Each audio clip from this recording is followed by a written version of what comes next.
দুইটা সুন্দরী মেয়ে লিফটে উঠছে, আমিও উঠছে। হ্যাঁ তো হঠাৎ করে একটা মেয়ে তার ব্যাগের থেকে একটা পারফিউম বের করে মারতেছে, বলে আল্লাহ জানিস না বান্ধবী, এটার নাম হচ্ছে জেব্রা, এটার দাম 2200 টাকা, আমার বয়ফ্রেন্ড অস্ট্রেলিয়া থেকে পাঠাইছে। কোবরা কোবরা না না, জেব্রা ওইটা। আচ্ছা ওটা ওকে ওকে। দ্বিতীয় বান্ধবী তার ব্যাগের থেকে একটা বাইর করছে, হ্যাঁ। বাইর করে বলতে মারতেছে,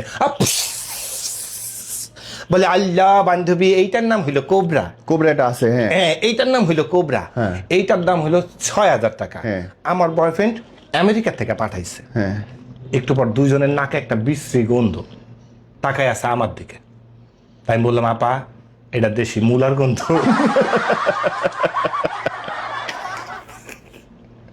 এই যে কয়দিন পরে মুলার সিজন আইবে, কোনো বাড়ি থেকে টিকার অবস্থা নেই। মুলার ঘটনা তো একটা আছে। দিছে কেউ? না দেয় নাই। এটা হয়েছে কি, আমি বিয়ের পরে নতুন শ্বশুর বাড়ি গেছি।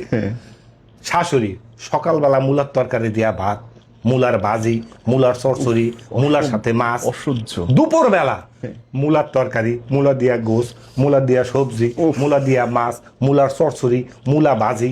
রাতের বেলা মুলার তরকারি, মুলা দিয়া সবজি, মুলা দিয়া ভাত, মানে মুলা দিয়া ভরপুর। ওফ, ওফ। মুলা খাইতে খাইতে বিরক্ত। সকালবেলা চলে আসতেছি, দেখে আমার শাশুড়ি এক ব্যাগ মুলা নিয়ে আইসা বলতেছে, বাবা মুলার সিজনে তো আসো নাই, খাওয়াইতে পারলাম না। নিয়ে আসো এক ব্যাগ। ওরে আসলে মুলা যখন হয় একটা অত্যাচার শুরু হয়ে যায়, সবচেয়ে কম দামে সবজি আর সবাই ইচ্ছা মতো দিতে থাকে। হ্যাঁ, যে যেমনি পারে। যে যেমনি। দেওয়ানি একটা ঘটনা আছে। আবার কি হইলো? না, মুলা না, ওইটা অন্য জিনিস। ওকে। এক বন্ধু আরেক বন্ধুরে ফোন দিছে, হ্যালো দোস্ত, তোর কাছে কি বাস আছে? হ্যাঁ বাস আছে। ওইটা পিছু দিয়ে বইয়া থাক। ফ্রেন্ডও তো ফাইজলামি করে। আবার ফোন দিছে, কয় দোস্ত তোর কাছে কি বাস আছে? ও চিন্তা করতেছে, আবার যদি কই আছে, ও কইবে দিয়া বইয়া থাক। কয় না না না নাই। কো দিয়া থুয়ে দিছস। 5 মিনিট পর আবার ফোন দিছে, কয় দোস্ত তোর কাছে কি বাস আছে? কয় হ কইলো দোষ, না কইলেও না দোষ। কইলো দোষ। মনে করা আছে আবার নাই। হ্যাঁ। কো একবার দিতাছস, একবার বাইরে করতেছস। এইটা শেষ না তো, আবার কি? এবার এই বন্ধু চিন্তা করছে, তুই আমার অপমান করছে, এবার তোরে ভাস দিম। ওকে। ও ফোন দিছে, হ্যাঁ। দেখো ওই তোর কাছে আইকাওয়ালা বাস আছে? এই বন্ধু কয়, কে তোর আরো লাগবো? ও ভাবছিল ডস দিবে।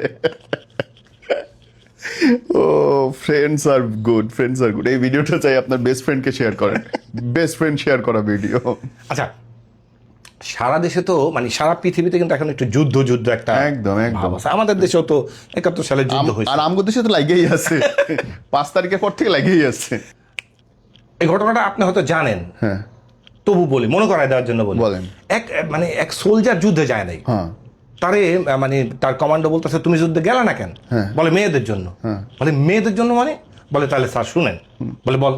বলে আমি যদি যুদ্ধে যাইতাম, হয় আমি শহীদ হইতাম, নাহলে জীবিত থাকতাম। জীবিত থাকলে নো প্রবলেম, শহীদ হইলে প্রবলেম। কি প্রবলেম? হয় আমারে কবর দিতেন, নাহলে আমারে পোড়ায় ফেলতেন। হ্যাঁ। পোড়ায় ফেললে নো প্রবলেম, কবর দিলে প্রবলেম। কি প্রবলেম? ওই কবরে হয়তো ঘাস হইতো, নাইলে গাছ হইতো। ঘাস হইলে নো প্রবলেম, গাছ হইলে প্রবলেম। কি প্রবলেম? ওই গাছ থেকে কি বানাইতো? হয় ফার্নিচার বানাইতো, নাইলে কাগজ বানাইতো। ফার্নিচার বানাইলে নো প্রবলেম, কাগজ বানাইলে প্রবলেম। কি প্রবলেম? হয় টিস্যু পেপার বানাইতো, নাইলে টয়লেট টিস্যু পেপার বানাইতো। হ্যাঁ।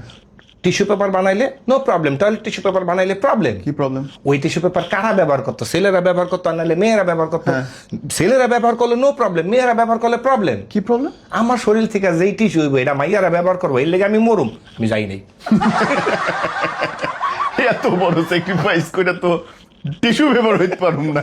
কেমনে যে এই জায়গাটা পয়েন্টে বলে রাখি ভাই, দেখেন যত বড় আন্দোলন হোক, সংগ্রাম হোক, কোনো নেতার ছেলে যায় না, নেতার ছেলে মরে না, মরে আমার মতো সাধারণ মানুষ, আপনার মতো সাধারণ মানুষ। মাঝে মাঝে নেতাও যায় না। সো নেতাও যায় না। সো সাবধান থাকেন, কোন ভাই জিন্দাবাদ আর কার জন্য দেশ স্বাধীন করতেছেন, খুব সাবধান। হ্যাঁ। ফল খাবে পরে, ফল খাবে স্বার্থান্বেষী, মরবো আমি আপনি সাধারণ মানুষ। হ্যাঁ আচ্ছা, নেতার কথা বললেন না? জি, জি। নেতা নিয়ে একটা ঘটনা আছে। জি। দোজকের মধ্যে মানে এক নেতা গেছে। তো দোজকের যিনি সোলজার, সে বলছে, আপনি যেহেতু নেতা ছিলেন, আপনার জন্য একটা স্যাক্রিফাইস, আপনি প্রত্যেকটা দোজক একটু ঘুরে ঘুরে দেখেন। তো এক দোজকে যায় দেখে মানে ফ্রাই করতেছে, কো বাবা রে বাবা। আর এক দোজকে যায় দেখে আগুনে পোড়াইতেছে, এটা সম্ভব না। সবচেয়ে ভয়ঙ্কর দোজক যেখানে যায় দেখে সব আসামিরা কফি খাইতেছে। আরে বাপরে, তার তো টেনশন কি রে ভাই, এ তো খারাপ, মানে নর্মাল দোজকবাসীগুলারে ফ্রাই করতেছে, পুরাইতেছে, এইগুলারে কফি খাওয়াইতেছে, আমি এটার মধ্যেই থাকবো। বলে শিওর, বলে হ শিওর, বলে ঢুকলে কিন্তু আর বাইরে পারবেন না, কেন বাইরে কি দরকার, আমি কফি খাবো যায়, এটা দিয়ে আটকাই দিছে। এবার ভিতরে যেগুলো বসা ওগুলো বলতেছে বাইরে তোরা মানে এত আকাম কুকাম করছো তারপরও কফি খাইতে দিছে তো করে, কফি খাইতে দিছে, তুই তো ভুল টাইমে দেখছস। আম করে প্রতিদিন 2 ঘন্টা গুয়ের ড্রেঙে সুবাই 2 মিনিটের ব্রেক দেয়, এই সময় কফি খাইতে দেয়, তুই ব্রেক টাইমে দেখছস তোরে এখন নিয়ে সুবাই। বাট দোয়া করি সমস্ত খারাপ নেতাদের যেন সেন শাস্তি দেওয়া হয়। আমিন আমিন। ও দোয়া নিয়ে একটা জোকস আছে কি ভাই? দোয়া নিয়ে হইলো কি, 2 বন্ধু মানে ব্যাচেলার বাসার মধ্যে থাকে না, জি। তো এক ছেলে নতুন আসছে, তারে বলতেছে দেখ খবরদার ঢাকার মধ্যে ঘুরবি, কিন্তু খবরদার ঢাকার মেয়েরা অন্য টন্না ছাড়া ঘুরে টুরে, খবরদার কোনো মেয়েটে দেখবি না, এইসব মেয়েটে দেখলে বলবি কি আস্তাগফিরুল্লাহ এসব বলবি, দেখবি না। তো ঠিক আছে, এই সব বন্ধুরা মিলে গেছে হাতির ঝিলে, হঠাৎ করে ওই বন্ধু বলতেছে এ আস্তাগফিরুল্লাহ, সব বন্ধুরা বলতেছে কই কই কই কোন দিকে? হয় ইয়া হয়, এটা হয়, সব নিন্দা করবে যে ওইটা প্লে বয়, কিন্তু ও কেমনে পটায় সেটাই সবাই জানতে চাইবে। আমার এক নানার ঘটনা, জি। হ্যাঁ, মানে তার নাতি একটা কেঁচো, জীবিত কেঁচোরে এইভাবে ঠেলা মাটির ভিতরে ঢুকানোর চেষ্টা করতেছে। তো নানা এসে বলতেছে তুমি এই কেঁচোরে যতই ঠেলো এরা তুমি ভিতরে ঢুকাইতে পারবা না। তো নাতি বলতেছে যদি পারি, তুই পারলে 500 টাকা পাবা। বলে ঠিক আছে 1 মিনিট দাঁড়ান। নাতি ভিতরে গেছে, একটা হেয়ার ড্রাই নিয়ে আসছে, আইনা ওই কেঁচোটার অনেক খুনিয়া করে শক্ত বানায় ঢুকাই দিছে। এই যে দেখেন ঢুকাই দিছি, দেন 500। এবার নানা বলে তুই দাঁড়া 1 মিনিট, আমি টাকা নিয়ে আসতেছি। নানা ভিতরে গেছে, 20 মিনিট পরে আইসা বলে এই নে 2000 টাকা। এবার নাতি বলতেছে মা 500 টাকা ডিল দিল, 500 টাকা দেওয়ার কথা, 2000 টাকা কে? তোর নানি খুশি হয়ে 1500 দিছে।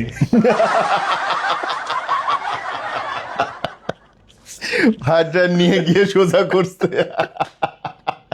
এই যে শীত আসতেছে, শীতের সময় তো ছোটই হয়ে যাবে সব। এরকম আরেক ঘটনা আছে, কি মানে এক ম্যাজিশিয়ান ম্যাজিক দেখাইতেছে একটা দড়ি দিয়া, দেখছেন না দড়ির ম্যাজিক, যে ইলিগিলি ফু দড়ি দাঁড়ায় যায়, আবার ইলিগিলি ফু দড়ি পড়ে যেতেছে। তো ম্যাজিশিয়ান ম্যাজিক দেখাইতেছে, এই দেখেন একটা দড়ি, নরম তুলতুলা দড়ি, এই দেখেন এটা আমি ইলিগিলি ফু, এই দেখেন দড়ি দাঁড়ায় গেছে, আবার ইলিগিলি ফু দড়ি পড়ে গেছে, আবার ইলিগিলি ফু দাঁড়ায় গেছে, ইলিগিলি ফু পড়ে গেছে। তো এই ম্যাজিক দেখা ম্যাজিশিয়ানের বউ আইসা ম্যাজিশিয়ানের ঠাড়া এক থাবর। ম্যাজিশিয়ান বলতেছে মাল্লা কেন? রাইতের বেলায় এই ফু কই থাকে। যারা দেখতেছেন চ্যানেল, আপনারা জেনে রাখেন বাংলাদেশে এখন 60% উপরে পুরুষদের শারীরিক সমস্যা আছে, এবং যার অন্যতম কারণ ডিপ্রেশন। আর ডিপ্রেশনের সবচেয়ে মহা ঔষধ হচ্ছে হাসি। সো আমাদের চ্যানেল দেখেন, বিচার বিবেচনা ছাড়া দেখেন, একটু হাসেন, দাঁড়াইতে কাজে লাগবে নিজের পায়ে। দাঁড়ানোর ব্যাপার, জি। দাঁড়ানো না, এক জায়গায় জাদু দেখাইতেছে এক জাদু শিল্পী। হ্যাঁ, বলে আমি ফু দিলে দেখবেন কারো না কারো কোনো কিছু দাঁড়ায় যাবে। আরে বাপরে। হ্যাঁ, বলে এই দেখেন ইলিগিলি ফু কি দাঁড়াইছে। এক চাচা বলতেছে এ বাবা আমার পকেট থেকে কলম দাঁড়ায় গেছে। বলে এই সবাই মিলে ফু দেন, ফু কলম পড়ে গেছে। ওকে। আবার বলে ইলিগিলি ফু, এই কি দাঁড়াইছে। এক মেয়ে বলতেছে আমার মাথার থেকে আমার ক্লিপ দাঁড়ায় গেছে। বলে সবাই মিলে ফু দেন, সবাই মিলে ফু ক্লিপ পড়ে গেছে। এবার আবার বলতেছে ইলিগিলি ফু, কি দাঁড়াইছে। এক বুড়া চাচা বলতেছে তোকে পায়ে ধরি কেউ ফু দিস না। সম্পত্তি লিখে নে, ফু দিস না। এটা মজা পেয়েছি ভাই, খুব ভালো লাগছে ব্যাপারটা। আসলে অনেক সময় দাঁড়ানোটা একটা বিরাট ইস্যু। কত ওষুধ আবিষ্কার হয়ে গেল, অপারেশন, ডাক্তার, চেম্বার সব হয়ে যাচ্ছে, দাঁড়ায় না বলে। বিন বাজায় তাও। আমরা নির্বাচনে দাঁড়ানোর কথা বলতেছি। ওইটাই তো, আমরা তো ওইখানেই আছি। হ্যাঁ, আর নাহলে আপনি যেটা মনে করছেন এটাই জান, যে যেমন মনে করছেন কোনো সমস্যা। জি।